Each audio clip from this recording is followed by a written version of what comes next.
Intervenant du jour que je vous présente sans plus tarder. Donc, nous avons Nerguise pour commencer, qui vient de chez Good ID. Donc, bonjour Nerguise.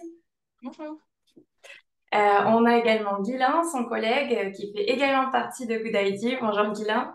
Et Bonjour, et voyez, nous sommes l'un à côté de l'autre. super. Et comme ça, on voit aussi les locaux de Good ID. Et bonjour à Charlie, qui nous vient de chez Google. Bonjour à toutes et tous et merci Camille pour cette opportunité de présenter Chrome OS Flex aujourd'hui. Avec grand plaisir. Donc effectivement, le sujet qui nous rejoint aujourd'hui, c'est moderniser les PC et Mac vieillissants de votre association grâce à Chrome OS Flex. Donc on va aujourd'hui vous présenter un petit peu tout ça. En tant que modératrice aujourd'hui du côté de chez Solidatech, je vous rappelle que donc pour échanger ensemble, pour ceux qui nous ont rejoints un petit peu après, vous pourrez utiliser le chat pour converser, pour vous dire bonjour. Et si vous avez des questions, nous aurons 15 minutes de temps de questions-réponses en fin de ce webinaire. Donc, utilisez pour cela l'onglet Q&R, questions-réponses, qui se trouve en bas de votre écran. Et j'attribuerai ensuite aux intervenants les questions en fin de webinaire. Eh bien, sans plus tarder, je vais pouvoir vous faire une petite présentation de Solidatech. Donc, pour ça, je vais prendre la main sur le partage. Alors, on va voir si ça fonctionne bien. Est-ce que vous voyez mon écran? Oui, parfaitement. Génial. Eh bien, donc, petite présentation de Solidatech. Donc, moi, c'est Camille. Je suis en charge du développement chez Solidatech, dont le cœur de métier, c'est de renforcer l'impact des associations par le numérique. Ah, est-ce que ça défile? Oui, Non. parfait. Oui. Vous l'avez? OK. Et donc, on existe depuis 2008 et on est composé d'une douzaine de personnes réparties entre Paris, où je me trouve aujourd'hui, et les Deux-Sèvres. Donc, pourquoi les Deux-Sèvres? Eh bien, c'est parce que c'est là que se trouve notre coopérative d'insertion Les Ateliers du Bocage, qui est membre d'Emmaüs et spécialisée dans la collecte et le remploi d'équipements bureautiques. On est également membre du réseau international TechSoup, qui est notre partenaire historique et dont on est le satellite en France. Qui sont nos bénéficiaires? Eh bien, principalement des associations. On a plus de 42 000 associations qui sont gratuitement inscrites chez nous, de statut loi 1901 au droit local.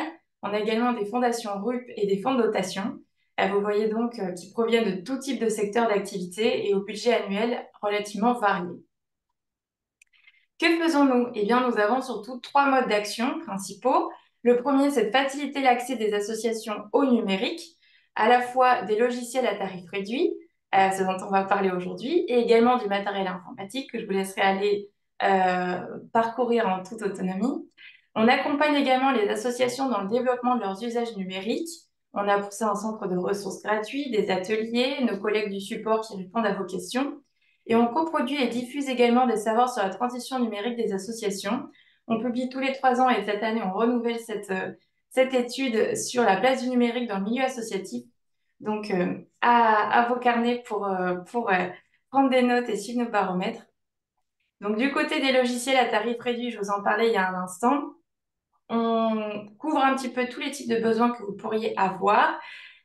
Et donc, aujourd'hui, on va parler d'une solution qui vient tout juste de rentrer dans notre catalogue, dont on aura le temps de rentrer plus en détail. On propose généralement à la fois des solutions internationales et des solutions locales. Donc aujourd'hui, on va parler surtout des solutions de Google. Et du côté du matériel informatique, donc je le disais, au sein de notre coopérative d'insertion Les Ateliers du Bocage, on propose du matériel reconditionné, des ordinateurs portables, fixes, écrans, tablettes, imprimantes, smartphones. Vous pouvez directement parcourir le catalogue et si vous ne trouvez pas tout directement, que vous cherchez une référence ou une quantité particulière, utilisez bien la demande de devis. Et on a notre collègue qui participe aujourd'hui au webinaire, Patricia, qui se fera un plaisir de vous aiguiller. On propose aussi du matériel neuf avec nos partenaires Cisco et Dell, avec de l'infrastructure réseau et ainsi de suite. Du côté de l'accompagnement, j'en ai déjà cité pas mal. On fait également des newsletters régulièrement. On a un outil d'autodiagnostic numérique, Prestatec, notre annuaire de prestataires de services, et des webinaires comme celui-ci, à la fois thématique et de présentation du programme. On est également organisme de formation certifié Calliope, Et Good ID l'est également. Donc, ils vous présenteront rapidement les accompagnements qu'ils peuvent également proposer pour vous accompagner dans cette solution. Et puis voilà, sans plus tarder, je pense qu'on va pouvoir débuter ce webinaire. Peut-être qu'avant d'aller un petit peu plus loin, je vais vous faire passer un sondage. Comme ça, on saura à qui on a affaire aujourd'hui et surtout le degré de connaissance que vous avez sur la solution. Et donc, je vous demande, connaissez-vous déjà Chrome OS? Si vous voulez bien répondre rapidement, on va laisser ouvert le sondage une petite minute. Comme ça, Charlie pourra ensuite nous en dire un petit peu plus. Alors, on a déjà plus de 50 répondants. Merci, vous allez rapidement. Hop. On va s'arrêter là. Je vais vous partager les résultats. Donc, vous voyez, on a plus de 42% quand même des participants aujourd'hui à ce webinaire qui connaissent déjà Chrome OS et puis bah, les autres qui sont venus découvrir la solution. Charlie, si tu veux prendre la suite. Merci beaucoup Camille pour cette introduction et merci à toutes et tous pour votre participation à ce webinaire aujourd'hui. Déjà 42%, honnêtement, c'est un très bon score. Habituellement, quand on fait des interventions à main levée, on est plutôt autour de 5 à 10% sur certains publics. Donc ce qui est intéressant, c'est que le public issu du monde associatif est peut-être plus au courant de ce qui se passe dans le monde au niveau informatique. Donc un grand merci à vous, ça fait toujours plaisir de voir ce genre de chiffres. Donc, je suis Charlie Vanek, Google France. Je m'occupe de Chrome OS sur la France au sein du secteur associatif. Donc, j'ai le plaisir de bosser avec beaucoup d'acteurs que vous connaissez très bien, comme la Croix-Rouge française, le Secours catholique, et puis d'autres acteurs plus locaux en territoire, notamment des ADAPI au sein de plusieurs départements. Et c'est une vraie mission qu'on a chez Google et chez Chrome OS d'accompagner le secteur associatif avec les meilleures solutions, les moins coûteuses et puis les plus respectueuses de l'environnement. On aurait pu faire aussi un autre sondage sur le passage à Windows 11. Je pense que la plupart des gens ici, ils sont contraintes ou alors cherchent des solutions de secours et c'est pour ça qu'on est là aujourd'hui. Pour vous donner un chiffre, on estime qu'en cette fin d'année, lors du passage à Windows 11, il y a 250 millions de postes dans le monde qui vont être impactés, qui ne pourront pas faire la migration Windows 11.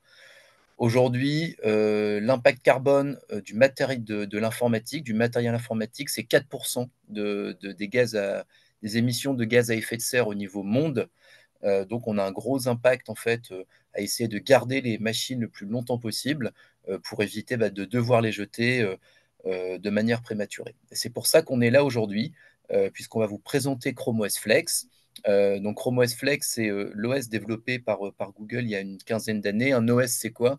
C'est tout simplement un système d'exploitation qui va permettre de faire tourner une machine. Ça peut être un ordi portable, un ordi fixe, ça peut être un écran aussi, ça peut être une borne de commande en restaurant, mais ça permet de faire tourner une machine. Donc on est aujourd'hui utilisé par des millions de personnes à travers le monde, au sein de l'éducation, dans des écoles, collèges, lycées, dans des grandes sociétés, dans des PME, des TPE, des assos, et puis aussi par beaucoup de particuliers qui achètent leur poste Chrome OS à la FNAC ou chez Darty. Mais aujourd'hui, on s'adresse aux associations qui ont un besoin aussi de pouvoir manager le plus simplement leur poste avec la mise en place de règles de gouvernance, de sécurité pour garantir la bonne utilisation de leur poste dans un cadre sécurisé. Donc, on va se concentrer vraiment sur des usages tournés autour du navigateur web. Moi qui travaille beaucoup d'associations, on sent que les associations aussi ont pris le virage de la modernité au niveau applicatif en permettant un accès au navigateur Chrome que vous connaissez tous, je pense, pour accéder à la boîte mail, à un tableur, pour accéder à un CRM pour gérer vos chers donateurs, pour accéder à tout un tas de services. Et c'est vraiment dans ce cadre-là que Chrome OS va pouvoir donner le meilleur de la solution. C'est dans ce cadre d'une utilisation du navigateur pour accéder à vos onglets favoris. J'en ai terminé. Je vais vous laisser peut-être avec la partie pratique avec notre ami Guylain Dominé qui va vous présenter comment transformer un vieux poste, hein, puisque c'est le titre de ce webinaire en un cheval de course. Voilà, merci. Merci beaucoup, Charlie. Alors non, vous devriez voir mon écran. Je suis en train de regarder sur l'écran de Nergis. Oui, c'est tout bon et je vais réduire ma fenêtre de telle manière que vous ne soyez pas gêné par ma trombine en double. Alors, ce que je vous présente ici, c'est le bureau de Chrome OS. Et donc, effectivement, comme le disait Charlie, Chrome OS, c'est le système d'exploitation qui est basé donc sur le navigateur que vous connaissez très vraisemblablement, en l'occurrence Chrome. Alors, vous le voyez, l'interface est extrêmement simple et il est fort possible que vous puissiez reconnaître déjà quelques icônes dans mon étagère, hein, par exemple l'icône de Gmail pour la messagerie ou l'icône d'agenda. Parce que si vous avez un téléphone Android, eh bien, effectivement, on y retrouve les mêmes applications. Cette simplicité dans l'interface, on va la retrouver aussi, par exemple, hein, dans le centre de contrôle. Là aussi, hein, si vous avez un smartphone, que ce soit un smartphone iOS ou Android, hein, si vous glissez votre doigt du haut vers le bas de l'écran, ça devrait vous rappeler quelque chose, hein, puisqu'on y retrouve tous les paramètres de Wi-Fi, de Bluetooth, etc. Et puis Charlie parlait de la partie application, c'est effectivement là aussi un gage de simplicité et de rapidité, puisque sur Chrome OS, hein, sur les Chromebooks, vous pouvez donc profiter pleinement de la puissance des applications web. Je vous en montre un exemple hein, avec une application extrêmement puissante, en l'occurrence Figma. Peut-être que certains d'entre vous la connaissez pour pouvoir réaliser des designs, réaliser des sessions de brainstorming. Ce qui s'ouvre ici, alors que j'ai pourtant, si je fais un clic droit, la possibilité de créer un nouveau design, de créer un nouveau tableau, eh bien, ça se comporte exactement comme une application à l'ancienne, si j'ose dire, que vous avez installée avec un DVD-ROM ou avec une clé USB. Sauf qu'ici, c'est une application web. Toutes les technologies qui sont ici, ce sont des technologies web. Je peux donc ainsi profiter de mises à jour constantes, profiter des dernières évolutions en matière de web. Et par exemple, je vais ici créer en deux temps trois mouvements un tableau de brainstorming. Ça se lance instantanément parce que cette application fonctionne et en local et profite du web. C'est là vraiment une très grande force. Je vous en montre un rapide exemple aussi qui pourrait vous servir dans la vie quotidienne. C'est une application d'ailleurs de Google qui s'appelle Swoosh. C'est une appli toute simple qui vous permet de faire de la retouche et du recadrage de photos en deux temps trois mouvements. Je vais sélectionner une photo disponible sur mon appareil. Comme ça, vous pouvez voir un petit peu aussi à quoi ressemble l'interface de l'explorateur de fichiers. Si on reprend une analogie à la Windows. Et donc ici, j'ai une très grosse photo. Eh bien, je vais pouvoir justement réduire la qualité de cette photo pour en réduire le poids, pour pouvoir le mettre, par exemple, sur mon site web, pour que ce soit davantage digeste. Vous voyez ici, je vais réduire la qualité et je vais réduire drastiquement la taille de cette image. Je vais maintenant la télécharger. Et voilà, ça s'est fait en deux temps, trois mouvements. Inutile de sortir l'artillerie lourde à la Photoshop. Voilà ma photo qui était totalement compressée et retouchée, prête à être publiée sur un site internet. Et vous voyez ici, il s'agit d'un vieux PC. Je ne parle pas du monsieur, je parle bien du PC, prêt à être transformé grâce à Chrome OS Flex. Un dernier point que je voudrais évoquer dans cette très rapide présentation et ce premier pied à l'étrier de Chrome OS, c'est un point essentiel qui nous touche tous, c'est l'accessibilité. Puisque Chrome OS est le système d'exploitation le plus accessible actuellement.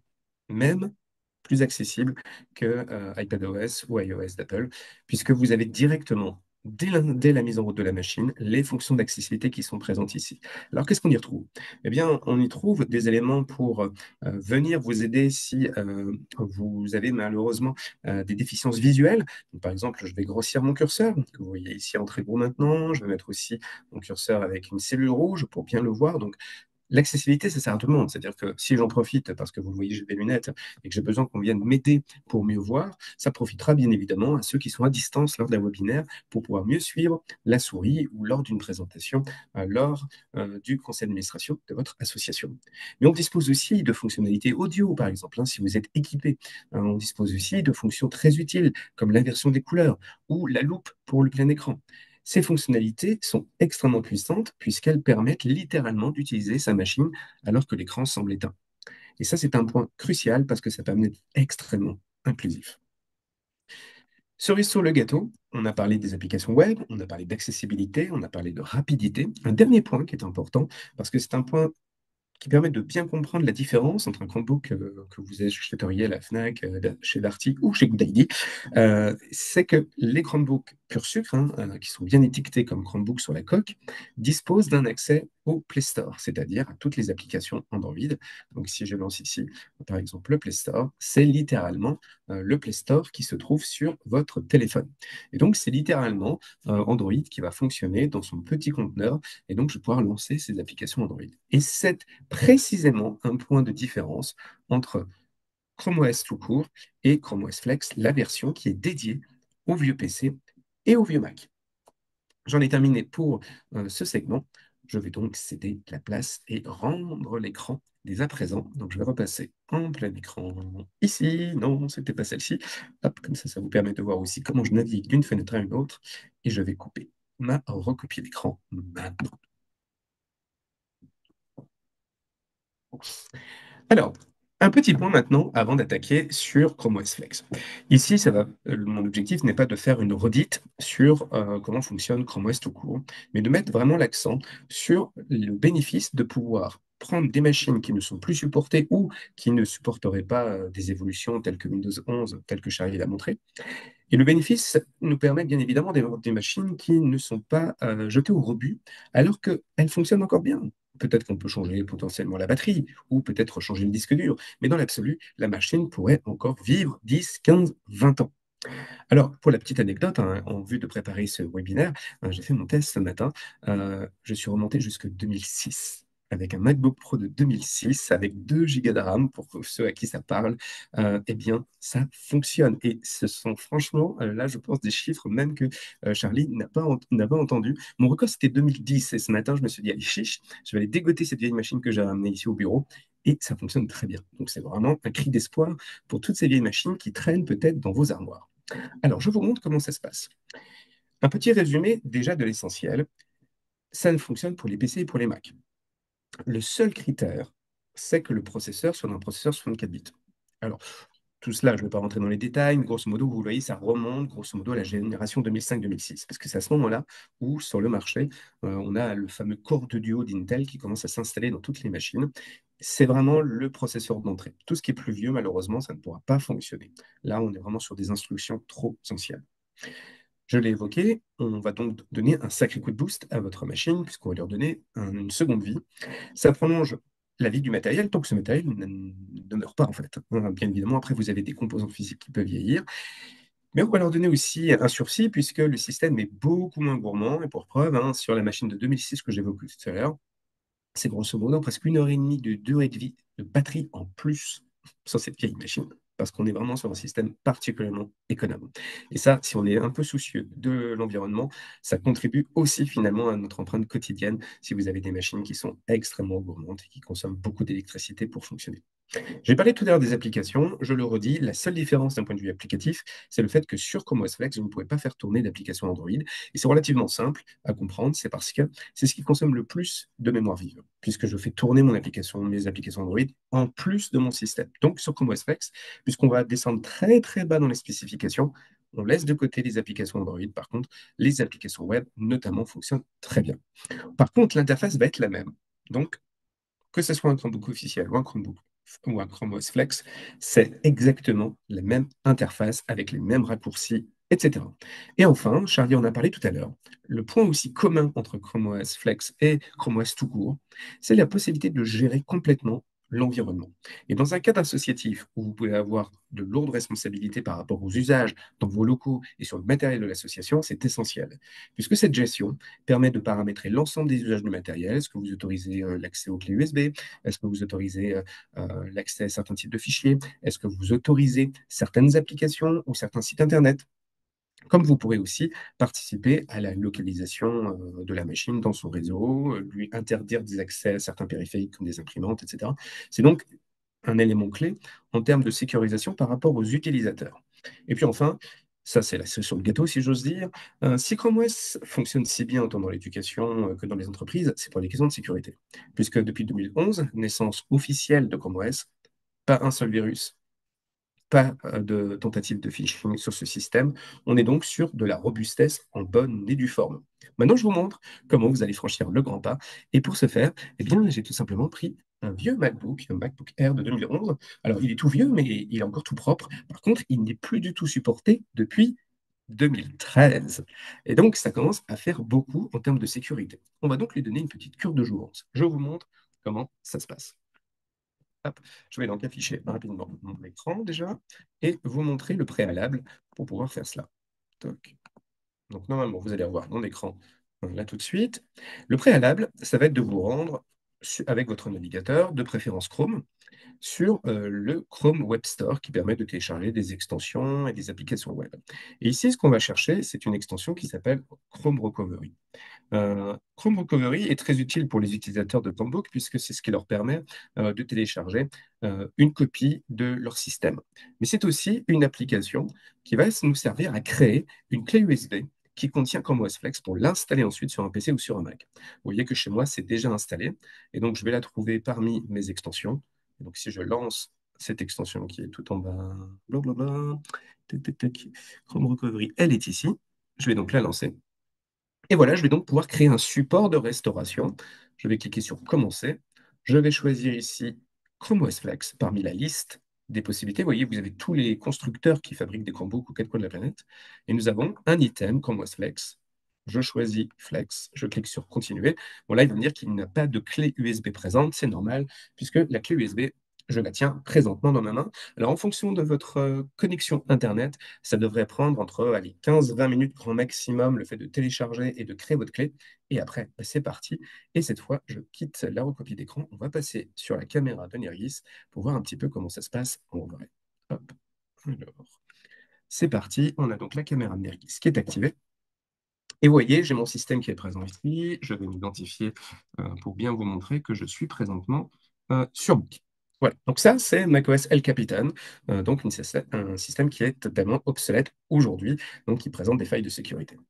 Ce que je vais donc faire, c'est cliquer sur le menu pomme pour les habitués du Mac, et je vais cliquer sur Redémarrer. Je vais brancher ma clé USB, hop, dans le port sur le côté, voilà, et je vais cliquer sur Redémarrer.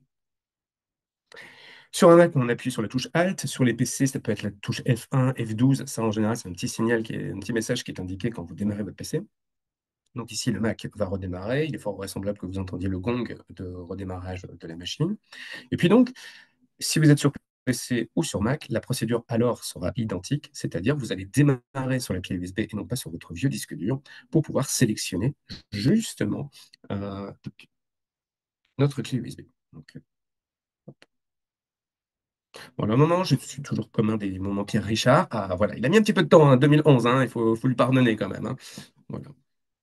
Donc, je maintiens ma touche Alt, ce qui va me permettre le Mac de sélectionner. Et vous voyez ici, alors si on voit bien sur l'écran, nous avons j'ai mon disque dur interne. J'ai une partition Windows sur la clé USB, c'est normal puisque c'est une clé en FAT32 pour les aficionados de ce vieux format. Mais j'ai surtout ma clé qui est prête pour Chrome OS et je vais donc la sélectionner. Voilà. Maintenant, on peut presque compter le temps que ça va me prendre, puisque c'est une histoire de quelques secondes, puisque il va aller chercher, voilà, hop, il part sur la clé. Vous allez avoir ici un petit bug d'affichage, et aïe, c'est parti. Nous venons passer. Vous voyez, ça ne va pas pris 15 secondes, cette histoire. Me voilà donc sur Chrome OS Flex qui est en train de charger. Alors, sur le premier démarrage, c'est un peu plus long parce que je démarre sur ma clé USB. Sur ce Mac, c'est de l'USB 2, c'est pas très rapide. Donc, vous allez ici avoir en temps réel le temps que prend complètement le système d'exploitation pour charger à partir d'une clé. Une fois que vous avez fait ce démarrage, vous pourrez l'installer sur votre disque interne. Si c'est un disque dur à plateau, ça sera toujours plus rapide qu'une clé USB.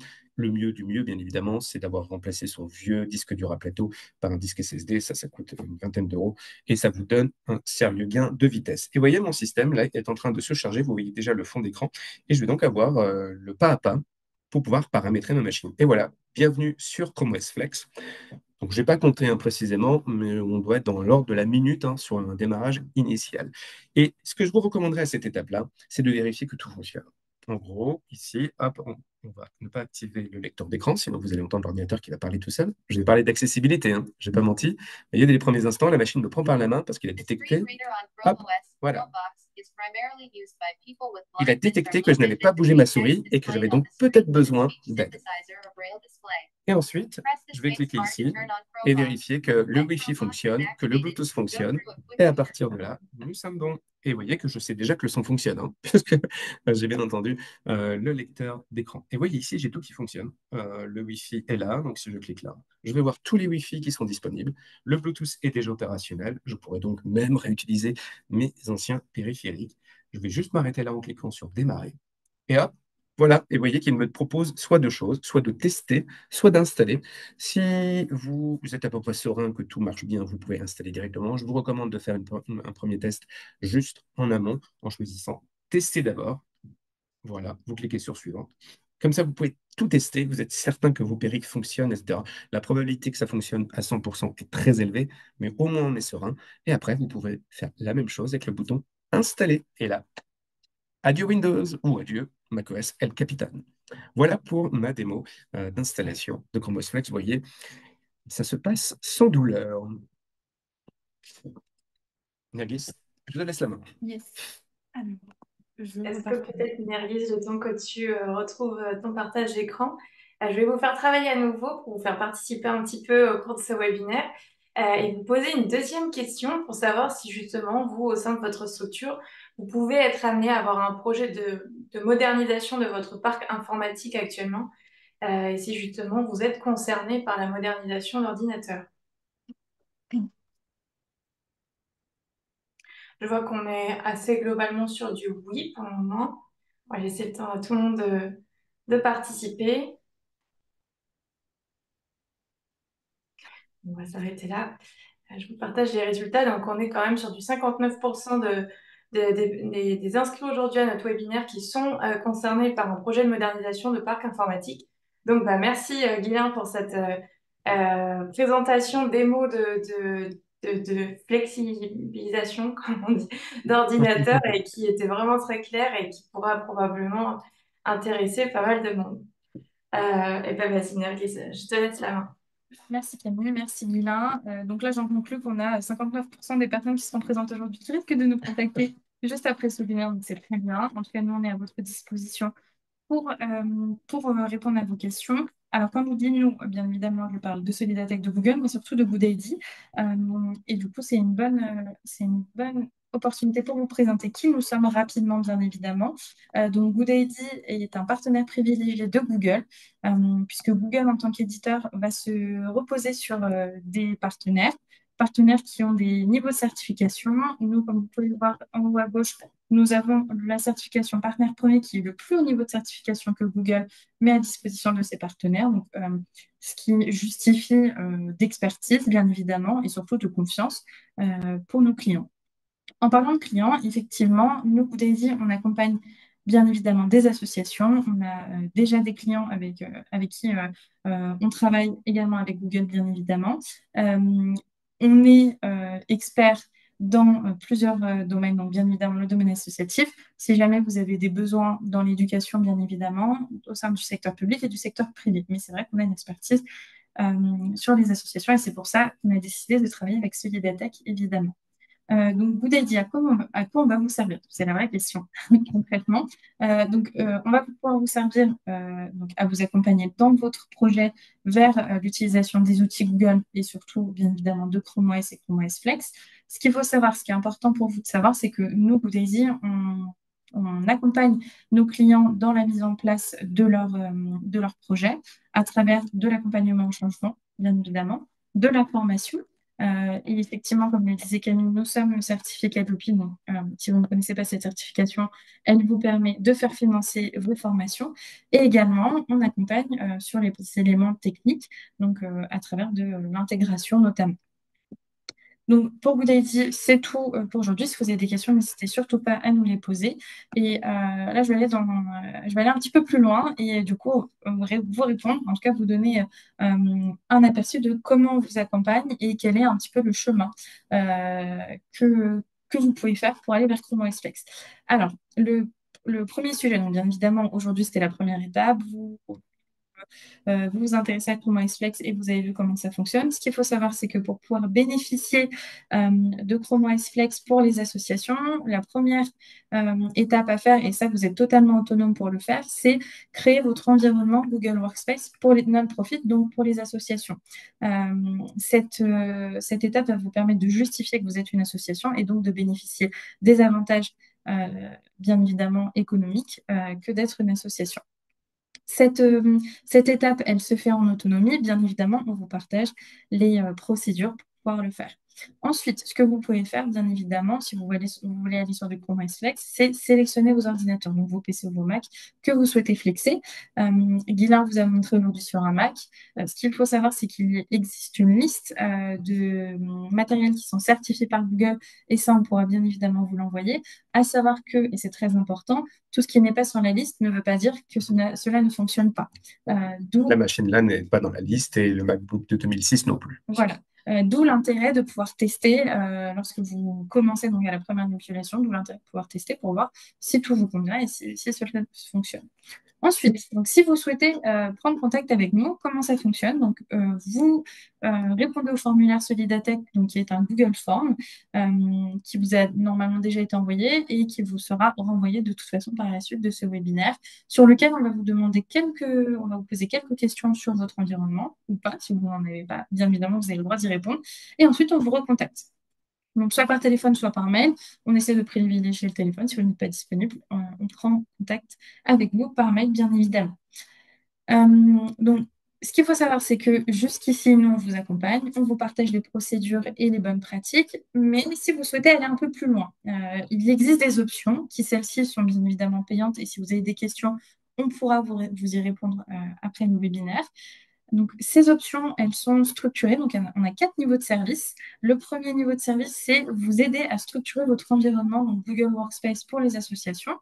Donc, en fonction de l'organisation de votre association, en fonction de ce que vous souhaitez mettre en place, on peut vous accompagner.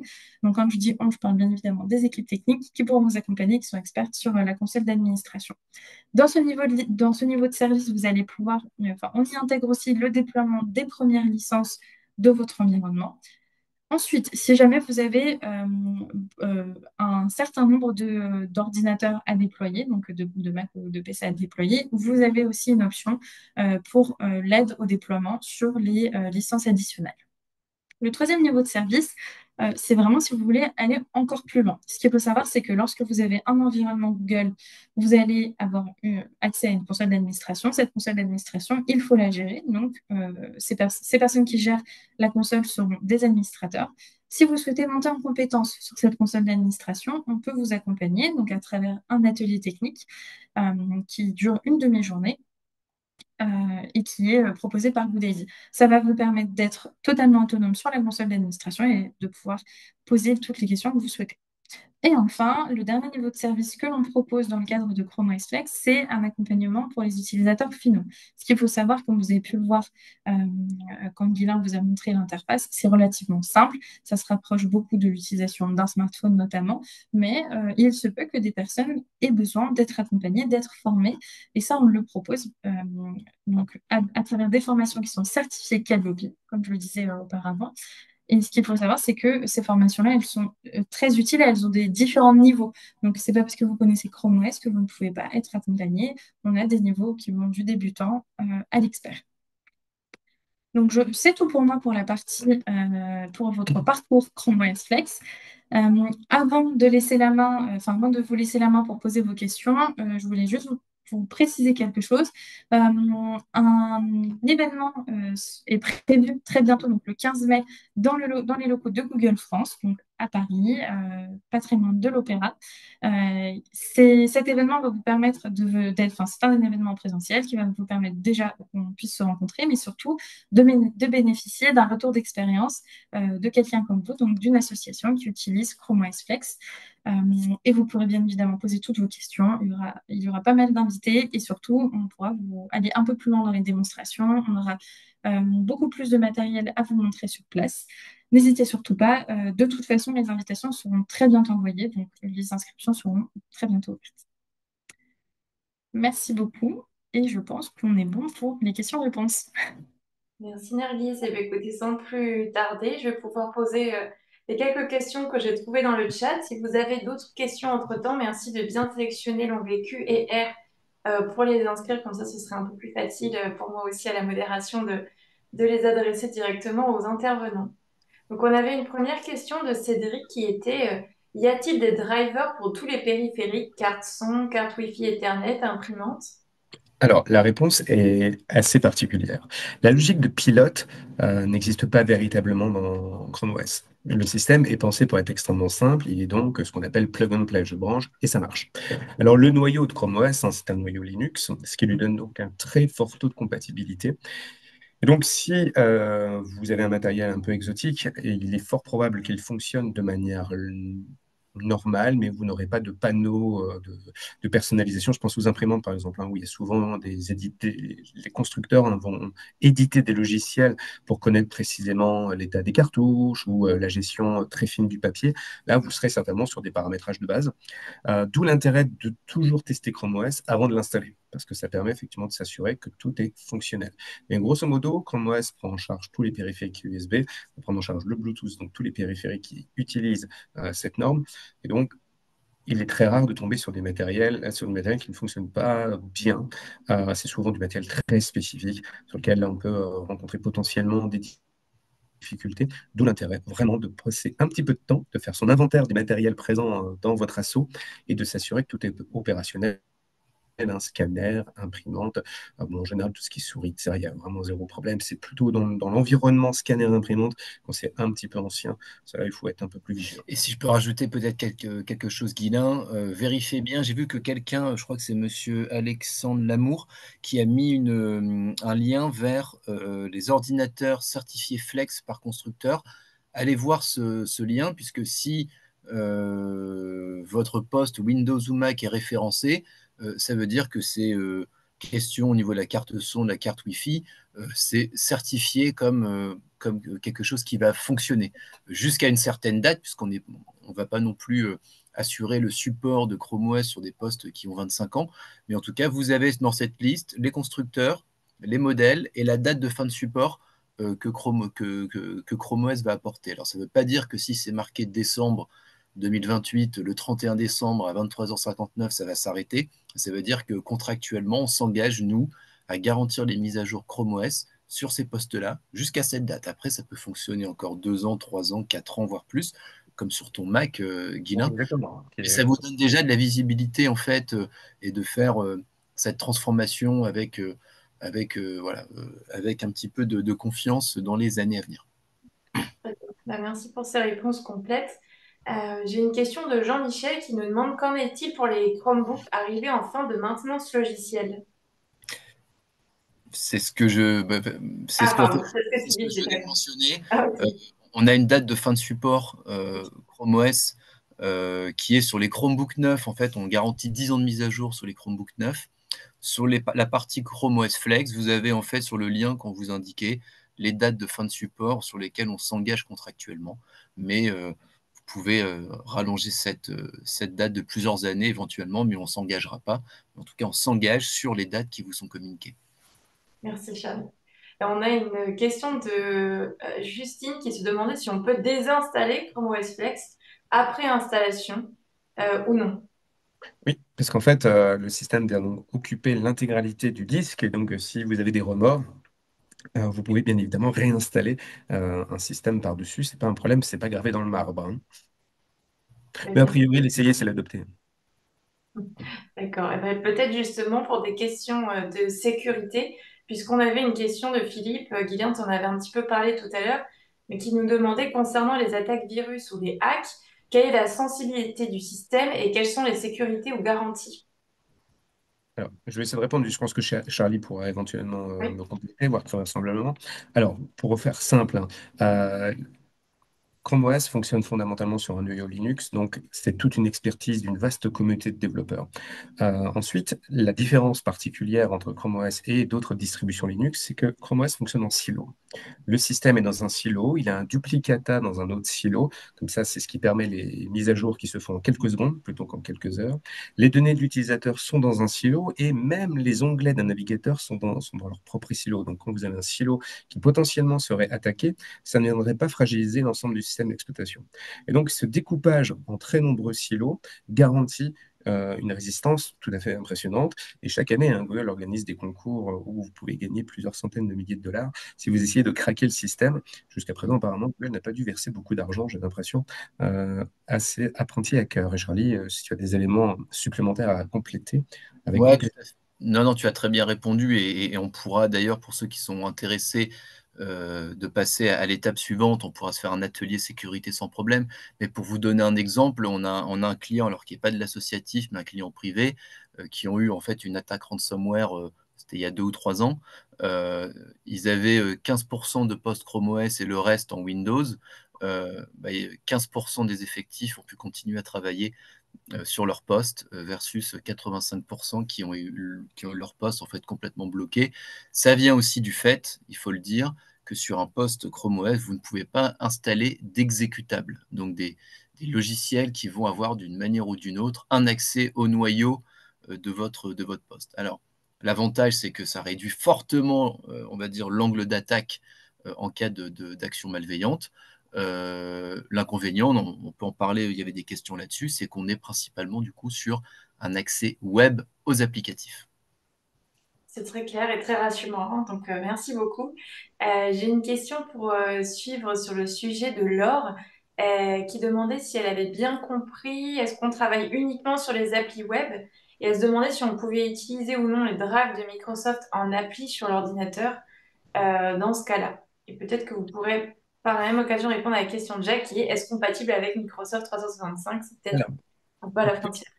on peut tout à fait, Camille, effectivement, travailler avec Office 365, puisque Microsoft fait d'ailleurs un bon boulot, puisque toutes les applis de 365 sont disponibles en Progressive Web App, comme pour Figma ou comme Squoosh, que je vous ai montré. J'aurais pu d'ailleurs faire la démo des applications web de Microsoft. Donc oui, c'est tout à fait possible. Par contre, effectivement, vous renoncez à ces vénérables installations en .exe que vous installez sur vos postes. Vous pouvez d'ailleurs même démarrer une session sur Flex à partir d'un identifiant 365. Ça, c'est absolument pas un problème. De ce point de vue, l'intégration est poussée. Vous avez même d'ailleurs votre OneDrive qui peut monter dans l'application fichier de Chrome OS. Donc ça marche très très bien. Il faut juste bien faire la part des choses. On sera toujours dans des progressives web apps et non pas sur des applications lourdes à installer.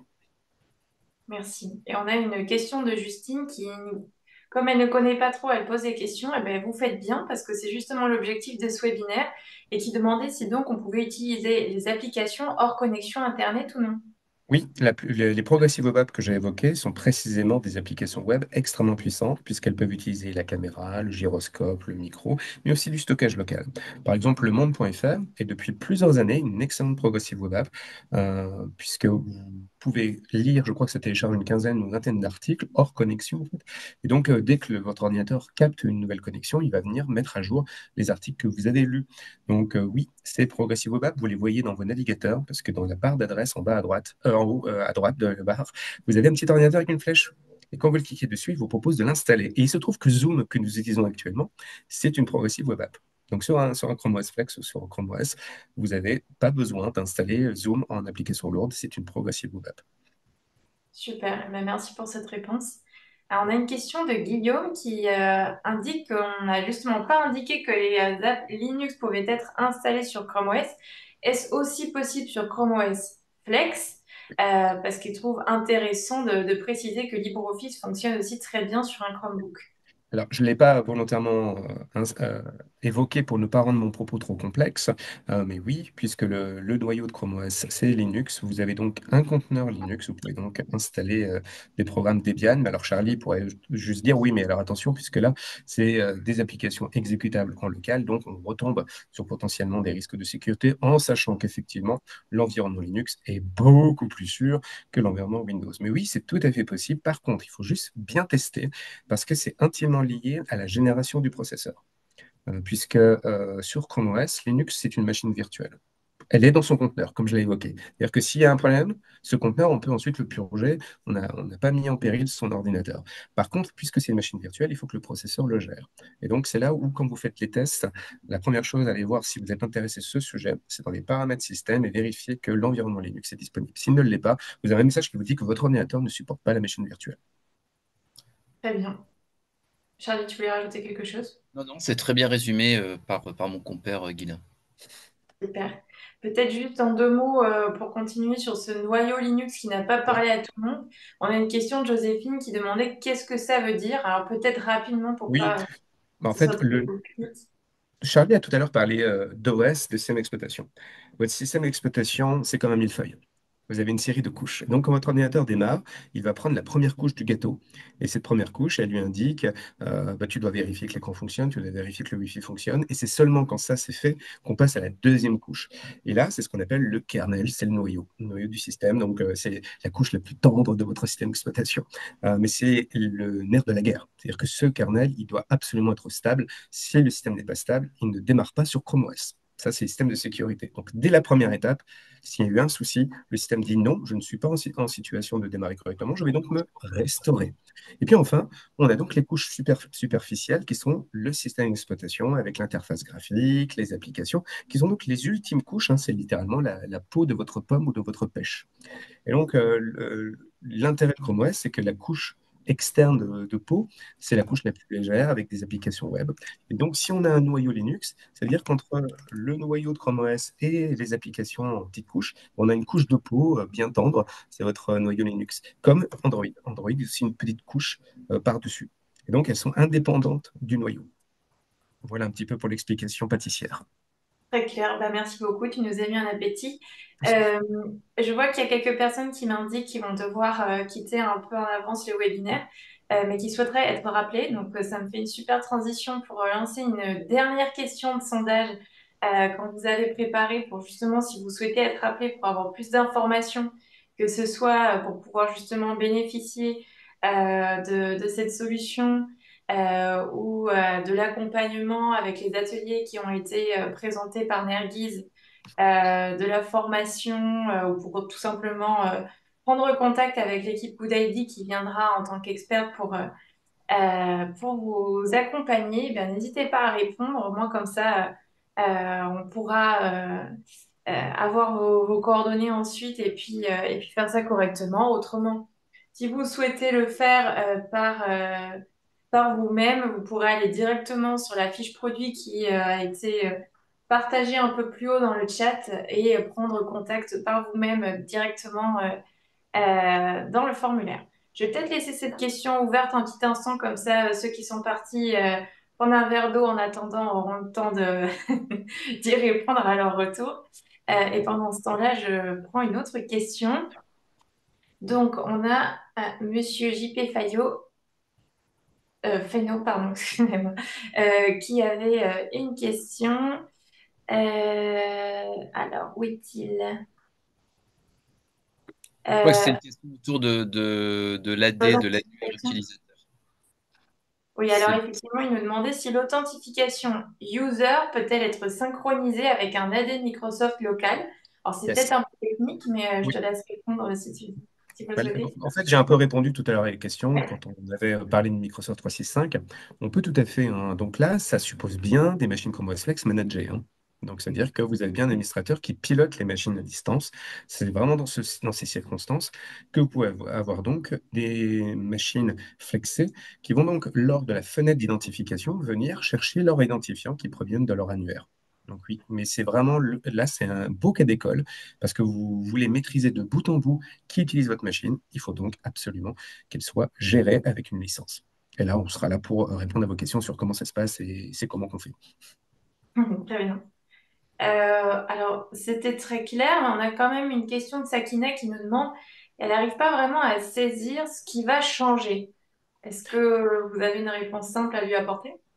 Eh bien, grosso modo, c'est comme si on passait au petit déjeuner avec des céréales Nesquik et qu'on passait finalement à des céréales Mars. Vous allez changer véritablement en fait la composition de votre recette, mais néanmoins vous allez prendre toujours un petit déjeuner. Là, vous allez donc garder votre ordi, vous allez l'utiliser de la même manière, mais vous allez en changer finalement le cerveau. Ça ne sera plus donc Microsoft Windows, mais ce sera donc Chrome OS Flex. Et donc, vous pourrez toujours bien évidemment consulter vos emails sur votre messagerie, notamment si c'est une messagerie Workspace, mais ça peut être n'importe quelle autre messagerie.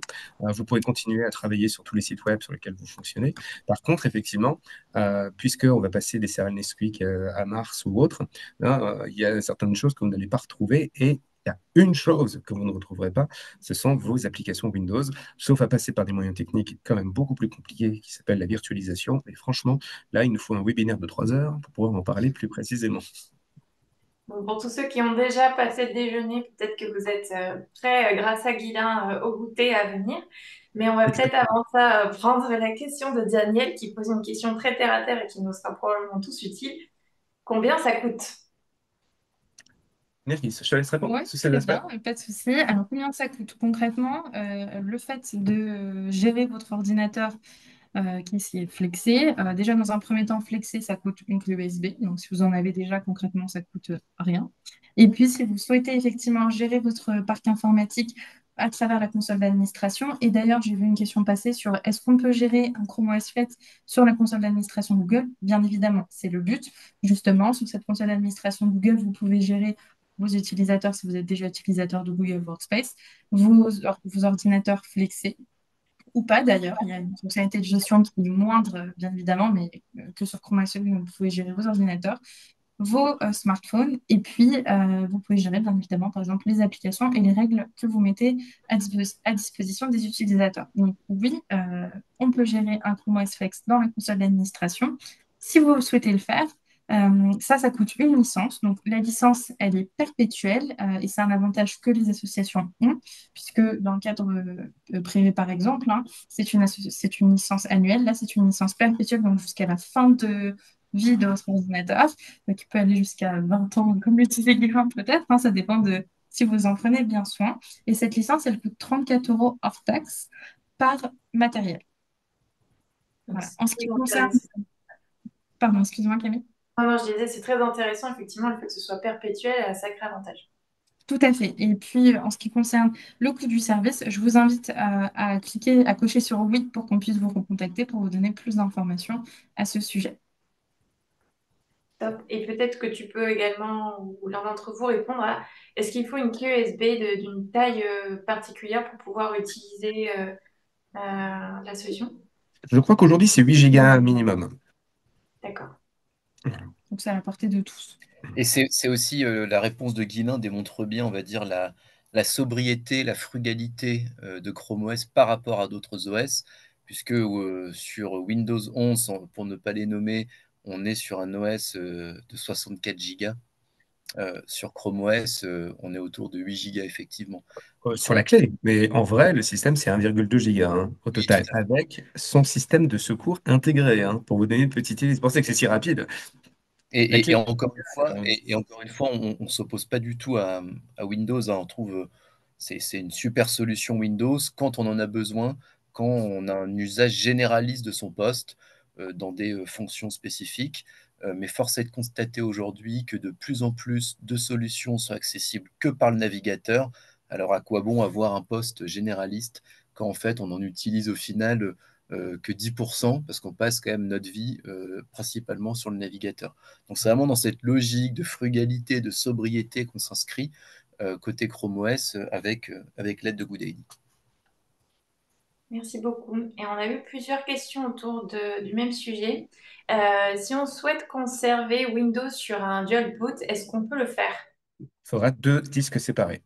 Sur un seul et même disque, Chrome OS là-dessus prend toutes ses aises, il occupe tout l'espace. Par contre, si effectivement vous souhaitez maintenir un Windows et Chrome OS par exemple, l'idéal par exemple, c'est ce que je fais sur une autre de mes vieilles machines, j'ai ma carte SD qui contient Chrome OS, puisqu'on l'a dit, Chrome OS est très léger, donc j'ai mis une carte SD de 32 Go, Chrome OS est dessus, et il y a encore, en l'occurrence, c'est un Linux qui traîne sur le disque dur. Donc le système peut alors démarrer sur l'un ou l'autre. Mais s'il n'y a qu'un seul disque, Chrome OS va faire coucou, c'est moi qui prends la totale.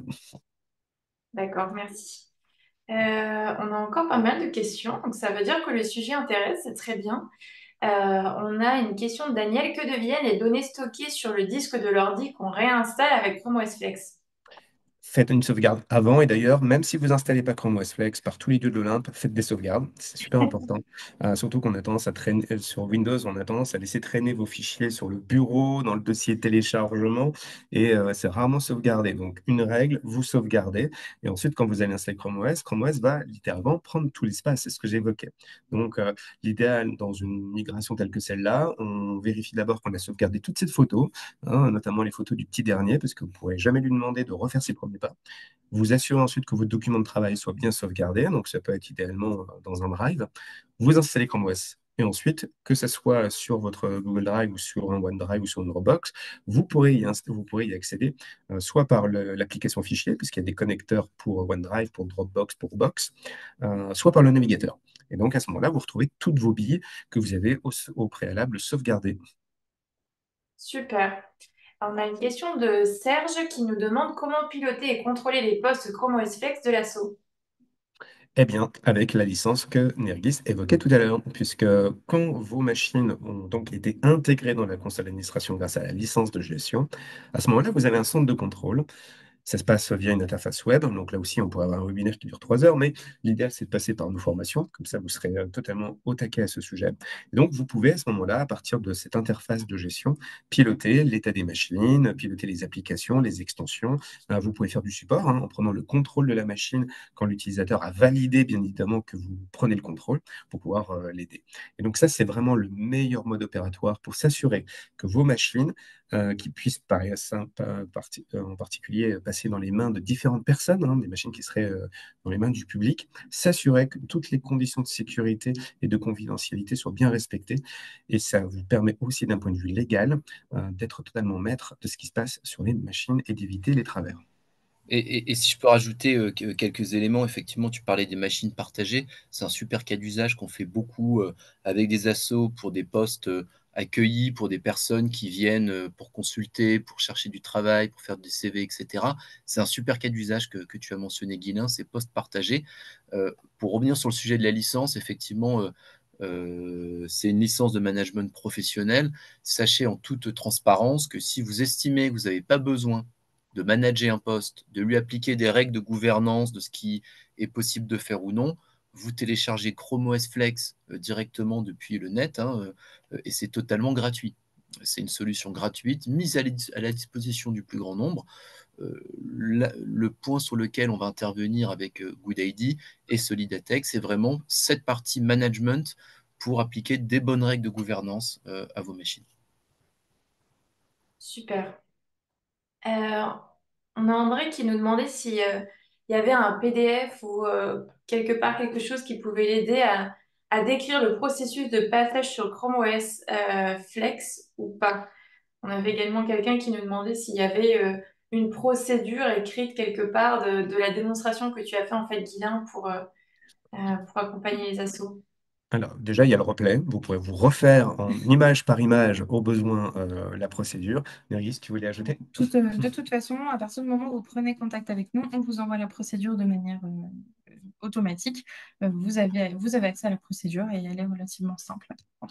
Vous avez un tuto aussi il y a une page dédiée à Chrome OS Flex sur le site de Google, mais au passage, ma démo est un peu meilleure parce qu'elle vous montre en vrai ce qui se passe entre les trois images, hein. Charlie, je suis désolé, mais en vrai, ça évite de se poser des questions sur mais qu'est-ce qui s'est passé entre l'étape 1 et 2? Là, j'ai pas bien compris. Voilà, en reprenant le replay, vraiment, vous voyez la procédure. J'installe l'extension Chrome Recovery, je crée ma clé USB, je démarre mon autre ordi avec cette clé USB, et ensuite je teste. Si tout marche bien, j'installe. Super, merci. Peut-on conserver une partition avec l'OS initial et installer Chrome OS Flex sur une seconde partition? Comme j'ai dit, si c'est Demande. sur un seul disque, non, c'est écrasé. Par contre, si vous avez deux disques ou même une mini clé USB branchée ou une carte SD, alors oui, vous pouvez jouer. Il faut en fait plusieurs volumes. Sur un seul et unique volume, Chrome OS ne fait pas de gestion de multiboot, pour parler en franglais. Très clair. On a encore quelques questions. On arrive néanmoins à la fin du du webinaire. Peut-être qu'on prend une toute dernière question et puis on s'arrêtera là. Et puis si vous en avez d'autres, bien sûr, bah, vous pouvez donc remplir le formulaire. Vous avez plus haut dans le chat le lien pour contacter directement l'équipe Good ID. Si vous souhaitez que je vous le remette, vous me le dites et je le remets dans le chat. Autrement, il vous sera envoyé avec l'email automatique joint au replay donc, du webinaire dans les jours prochains. Sinon, petite dernière question. Est-ce que sur un réseau des postes Windows 11 Pro et des postes Chrome OS, pardon, est-ce qu'ils peuvent coexister? C'était ça la question. Sur le même oiseau, oui, il n'y a pas de souci. Ça, il n'y a aucun problème. D'ailleurs, dans beaucoup d'entreprises même, c'est ce qui se passe, hein. Il y a quelques irréductibles qui ne peuvent pas quitter Windows, souvent pour des questions d'application. C'est pas un problème. Euh, D'ailleurs, si le boulot est bien fait au niveau du réseau local, même une machine Chrome OS Flex, on peut voir le serveur de fichiers. Chrome OS est pensé pour fonctionner sur le web, mais si on a besoin de récupérer ses billes sur un réseau local, on peut le faire. Par contre, bien évidemment, en termes de lecture et d'écriture, clairement, Chrome OS Flex est pensé pour l'environnement web. Et donc, dans un réseau local, des machines avec différents systèmes peuvent cohabiter sans problème, peuvent communiquer les uns avec les autres. Et bien évidemment, en général, l'environnement numérique de travail, par exemple tel que Google Workspace, fait une très bonne liaison entre des machines qui ne parlent pas la même langue. Super clair. Bon, finalement, j'ai encore une dernière petite question quand Mhm. même de Nadine qui me paraît intéressante. Donc, pas besoin d'antivirus? Eh non, eh non, ça fait des économies. Trop bien. Eh bien, écoutez, je pense que Nadine, c'était vous qui aviez le mot de la fin. Merci Merci beaucoup. à tous pour votre participation. Donc, on a quelques personnes quand même qui souhaitent être rappelées. Autrement, je vous l'ai dit, vous pouvez directement aller contacter nos équipes via le formulaire. Et puis, eh ben, c'était vraiment un plaisir de co-animer ce temps avec vous. Merci à GoodID, merci à Google. Et puis, ben, on se retrouve peut-être très prochainement. Et voilà, merci à tous. Merci. Merci À beaucoup. très bientôt. Au revoir.